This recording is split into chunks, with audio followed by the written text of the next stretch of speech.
Hello guys, welcome back to another tutorial on how to make a FNaF Radius fan game. And as you're seeing, I'm not doing the lights actually, I'm doing the main menu. And how you can make that in GDevelop. So first I'll turn on the grid, obviously, because I love the grid, you know, it's my favorite. And for the background, I'm just gonna add a new object, sprite. I'm gonna call it background. I'm gonna get an animation I made. So now I have it in the game, and what I'll do next is just call it Twitch, I guess. Yeah. And I'll put it in here. And if I kill it preview, you'll see it scrolls through all of them, which is not how it's like in FNaF 1 or FNaF 2 or FNaF 3, or yeah, you get the idea. So click add new event, add condition, other conditions, scene, at the beginning of the scene. This is if the scene has just started, you know? I don't know where. Add action. At the beginning of the scene, add action. Background. Pause the animation. And now, this pauses the animation, that's it. We're gonna go back to main menu, gonna double tap background. Gonna go over to variables, add a variable. I'm gonna call it which frame. I'll do 0 for it as default. Apply, main menu, add an event, add condition, background, value of an object variable, which frame, choose an operator equal to 0, add action, background, current frame, set to 0. What this does is, if the variable which frame is set to 0, the frame of the animation will be 0. Now, you might be wondering, well, how was 0 gonna work? I mean, it's 1, 2, 3. In GDevelop, the first frame of your animation is frame 0. So yeah, I'm just gonna copy paste that because I only have 3 frames.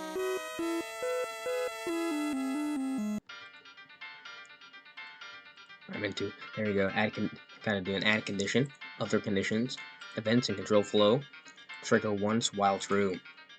Trigger once while true triggers the event only once if it's true, or if it happens.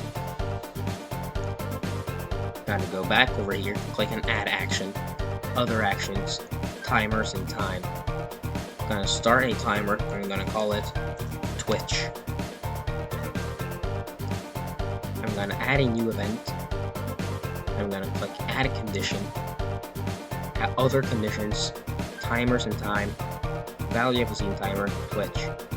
And if it's greater than 5 seconds? No. Actually not. Okay, so to make twitching completely random, you want to go with random with step. So random with step just so you can go from like 1 instead of 1, 2, 3, 4. You know, you can go from 1 to 1.5, 2, 2.5, 3, 3.5. You get the idea. So the first number is the lowest amount of time we're gonna wait. So I'm gonna do 1 second. And if I remember correctly, hold on, I'm just gonna copy this. Random in range. With step. Yeah, okay, yeah, I remember correctly. Okay, so random with step. This is the lowest number. I'm gonna wait for, so 5 seconds. Oh, the lowest one is 1. Yeah, the highest amount of seconds we're gonna wait is 5 seconds. And the amount of steps I want to go up with the seconds is 0.5. So now it goes from 1 to 1.5, 2, 2.5, 3, 5, 4, 5, 5, you know? Just one of those to wait for. So So we're gonna click OK. I'm gonna click trigger once while true. Now add action. Other actions. Timers and time. Actually, no. Background. Current frame. Now we're gonna choose a random frame of the animation. So from frame 0 to frame 2. So random. In range. Now the first number is our lowest number, so in my case 0, and my highest is 2. No steps here because you don't have 1.5 frames. You know, that doesn't work. So random in range 0 and whatever your highest number is. And gonna restart the animation again. So as you can see, if we just wait for a little while, see, it twitches. And just waits for a while. So we wanted to quickly go back to the normal. Actually, no, we wanted to go random again for a short amount of time. So other actions, timers and time, wait, and then do 0.1, actually no, 0.25, 1/4 of a second. I'm gonna do this. Then I'm gonna copy and paste this again. And then we're gonna wait a little more.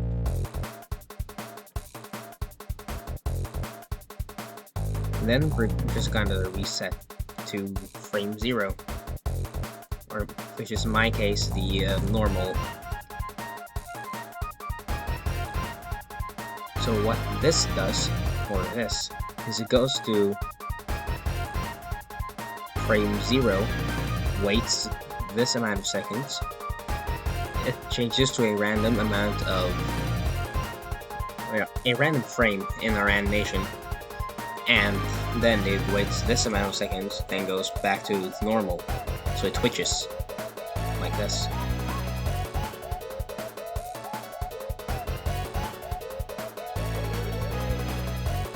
So that's how you do the twitching. And to clean up, I will add a new event group, I'm gonna call it twitching, or just twitch. Add a new event, comment. This twitches your character.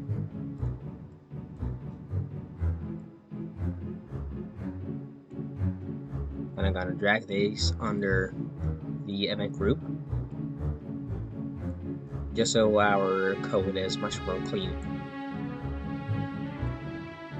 Now you can open and close. Boom, now you have your twitching. But this isn't much of a main menu if you can't, navigate. You can't choose menu or to exit or anything. It doesn't even have a logo. So we're going back to main menu. Gonna add a new object. We're gonna add a text object. I'm gonna call this. No, what am I gonna call this? Title. Color. White. I'll do 70 for its size. I'm gonna pick a font. I'm gonna do 5 Nights at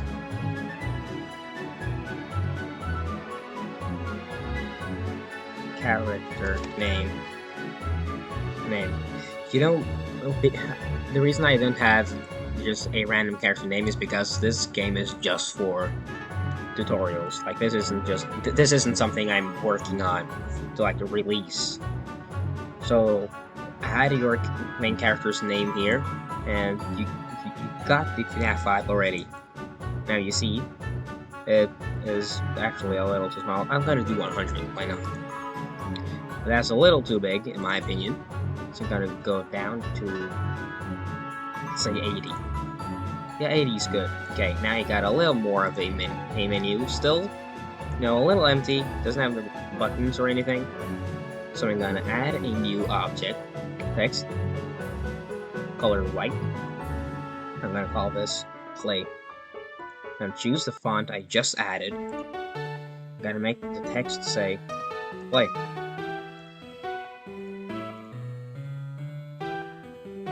And it is a little small, so I'm gonna make it bigger. 60. That's good. Yeah. I'm gonna duplicate it. I'm gonna call it exit. I'm not gonna have a settings button because I don't see where this would fit in this game.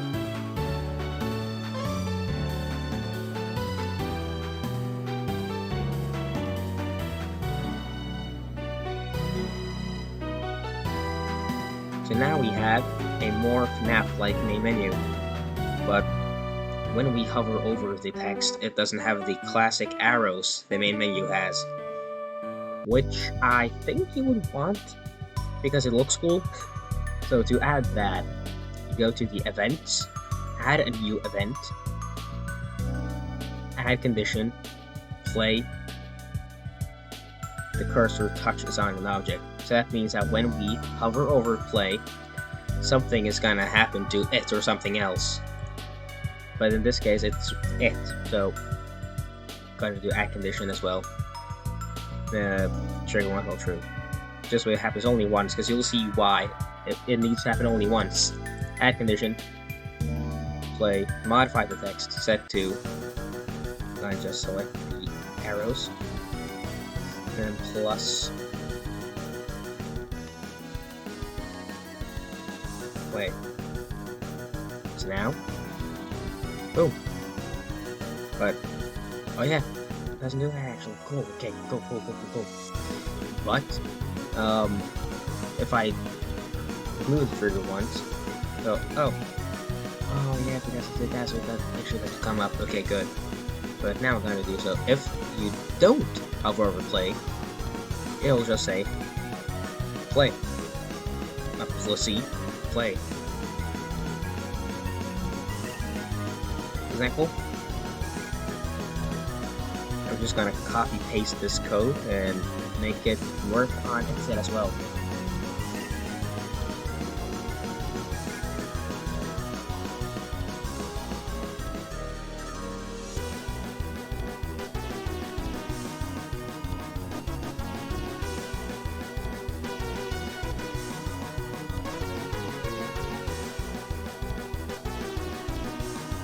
Why does it say exit? Play. Oops. There we go. Now you see both buttons, they do the arrow thing, which is pretty cool. I'm gonna add a new event for each. No. Oops. Add the event. Event group. I'm gonna call this buttons. Add a new event comment. This makes the main menu buttons work. Drag these under the event group. Add an event. Gonna just name it type play, and then I'm gonna type exit.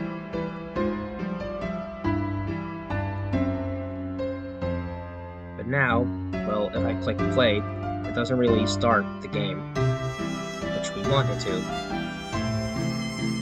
So I will just copy and paste this. We're gonna remove that, add action, other action, scene, change scene, and then your office. Oh, other condition. Mouse and touch. Mouse button released, not pressed, because I release it. Now it worked, you know? Just most programs do that. So now if I do that, this happens. Oh, by the way, the reason it's not the same office as the last tutorials, I may or may not have lost the original project file, so yeah, this is the best I could do. I didn't want to remake it. So yeah, this is what I have now. Still got the doors working, you know, the scrolling. Yeah, that's just what happened. Okay, so now the play button works. And the exit, for the exit button, I'll just do the exact same, but I'll just, yeah. Instead of it changing to the office, other actions, scene, quit the game. So now, if I click exit, it quits the game.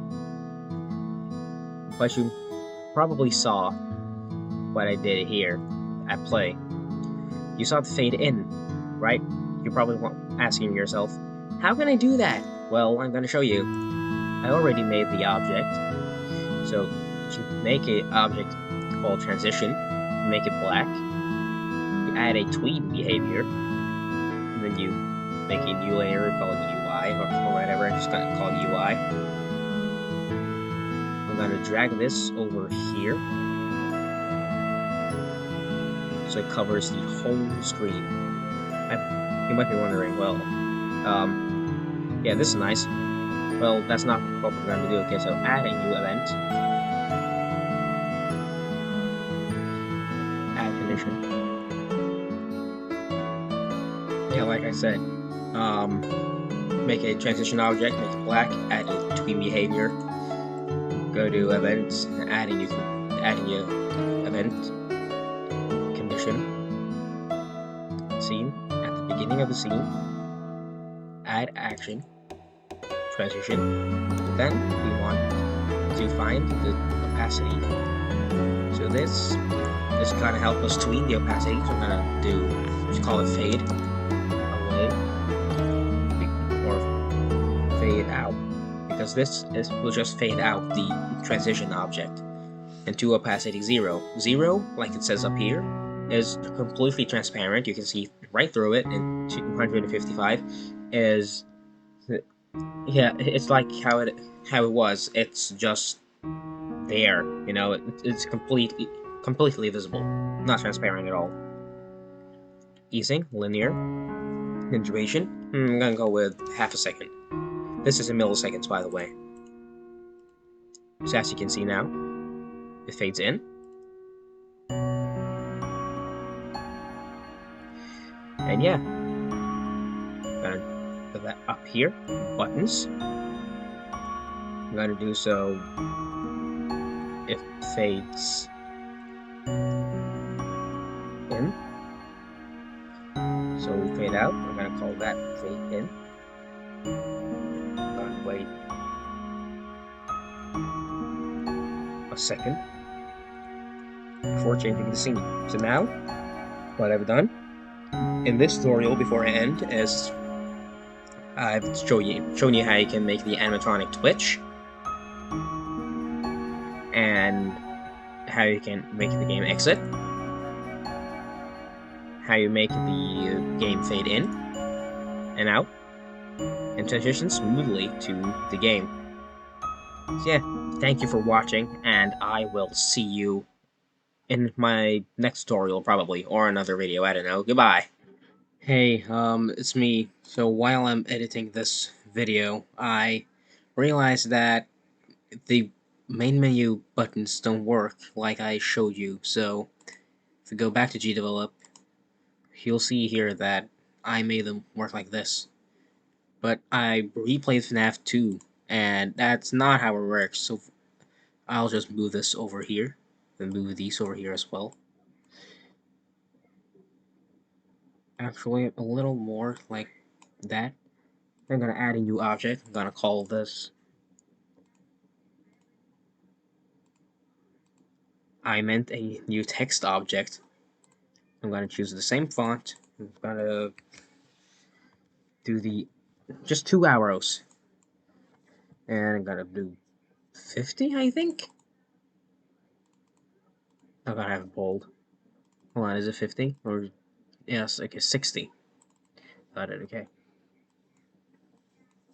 See, I'm gonna call this arrows. I'm gonna put arrows over here.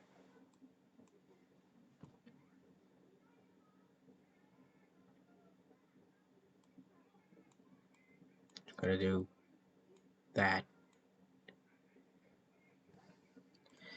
Gotta go back to buttons, and just gonna when the I'm gonna delete these. So when the when the cursor just touches on play, the Y position of the object is going to be this number, because you see it's next play. So yeah, this number. So yeah, in my case 448. So add condition arrows Y position set to 448. Gonna go back to menu. Drag this down here. You see it's 544 now. So I'm gonna copy this, paste it, 544, and now it works like in any FNaF game.